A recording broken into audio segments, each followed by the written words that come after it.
आज खूब लेट हो गए दरबार के कारण, पूरी कथा ही निकल गई। कोई नहीं, जो शेष है वो विशेष है। अब जो बीत गया तो लौटाया नहीं जा सकता है, पर जो बचा है उसे गवाया भी तो नहीं जा सकता। और जिंदगी का भी यही हाल है। बहुत से लोग इसी जिंदगी को गुजारते हैं कि जो गुजर गया उस पर चिंता करते, काश काश ऐसा हो जाता, जो बीत गया अब का हो जाता, जो हो गया सो हो गया। अब लेकिन जो बचा है ना वो बढ़िया हो। जिंदगी के जो दिन बिना भक्ति के, बिना गुरु के, बिना सदगुरु के, बिना संत चरण के बीत गए सो बीत गए, लेकिन अब जो बचे हैं ना वो तो भगवान की शरण में बीते। आज की चर्चा में हमारा विचार है कि चरणोदक पर चर्चा करें। यहां वचनामृत चल रहा है। कौन सा अमृत? वचनामृत, कथामृत, तौ कथामृतम। ये कथामृत है। अमृत भी होता है, एक चरणामृत होता, पंचामृत होता, वचनामृत होता, ज्ञानामृत होता। हाँ? कितने अमृत होते हैं? अनेक। लेकिन कोई हमसे पूछे बढ़िया अमृत क्या है? जो आनंद भगवत चरणामृत में है, गुरु चरणामृत में है, वो आनंद सरकार कतई नहीं। चरणामृत की बड़ी महिमा शास्त्रों में, तो वचनामृत की महिमा है। वचनामृत की ही तो ताकत है कि हम आप बैठे। वाणी ये अमृत है। हम कथा के माध्यम से इस रस को पान करने के लिए विराजमान। देखो, संसार का रस हो अथवा कथा का अमृत का रस हो, दोनों पीने पड़ते हैं। अंतर इतना है, बाकी रस को आपको मुख से पीना पड़ता है और कथा अमृत को कानों से पीना पड़ता है। पीने दोनों पड़ते हैं।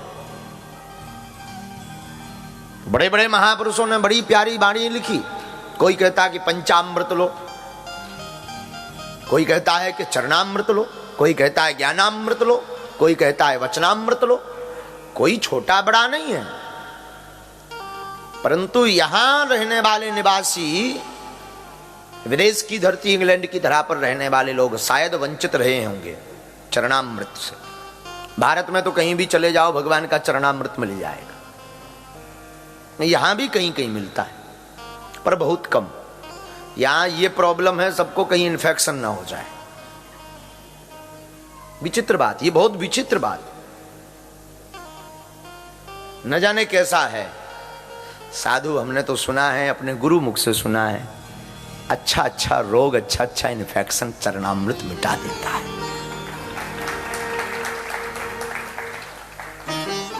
शरण गए मरण नहीं होती। तो चरणामृत जिसने जीवन में पान किया ना, क्या कहना। एक बार कभी चर्चा किए थे, फिर चर्चा करते हैं। अकाल मृत्यु हरणम सर्व व्याधि विनाशनम। सब व्याधियों का विनाश करने वाला कुछ है। बोले कौन? बोले अकाल मृत्यु का हरण करने वाला भी कुछ है। अकाल मृत्यु हरणम सर्व व्याधि विनाशनम विष्णु पादोदकम पीत्वा।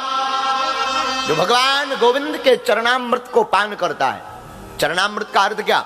भगवान के पादों को जल से स्नान करवाने पर उसकी जो जल बचता है उसको चरणामृत कहते हैं। चरणों का अमृत।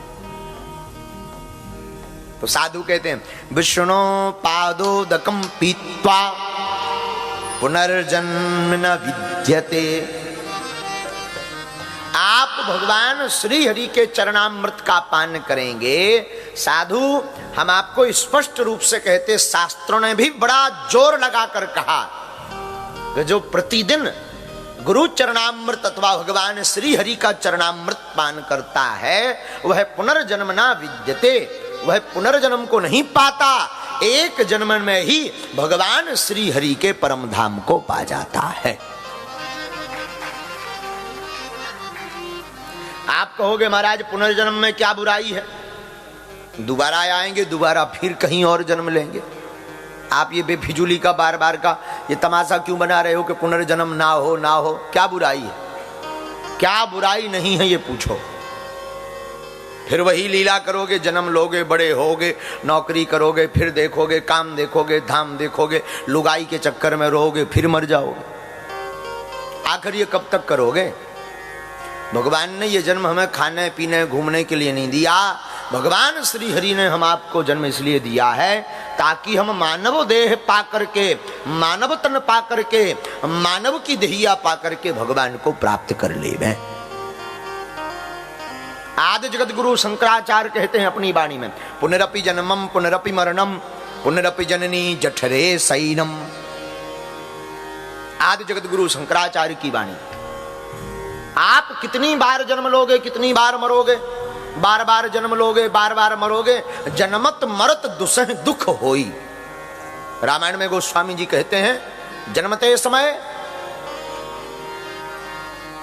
और मृत्यु के समय दुसह दुख होता है। दुसह दुख का मतलब असहनीय पीड़ा।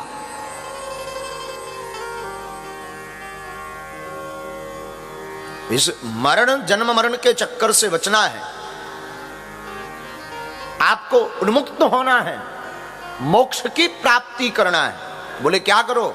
विष्णु पादोदकम पीत्वा, भगवान श्री हरि के चरणामृत का पान करो, गुरु चरणामृत का पान करो। विष्णोर पादोदकम पीत्वा पुनर्जन्म न विद्यते, आपका पुनर्जन्म नहीं होगा। शाश्वत ब्रह्म भगवान श्री हरि के चरण को आप निरंतर सदैव के लिए प्राप्त कर जाएंगे। और याद रखिएगा चरणामृत की बड़ी महिमा है, वचनामृत की महिमा है, ज्ञानामृत की महिमा है, परंतु साधु जी चरणामृत की बड़ी महिमा है, बहुत महिमा है।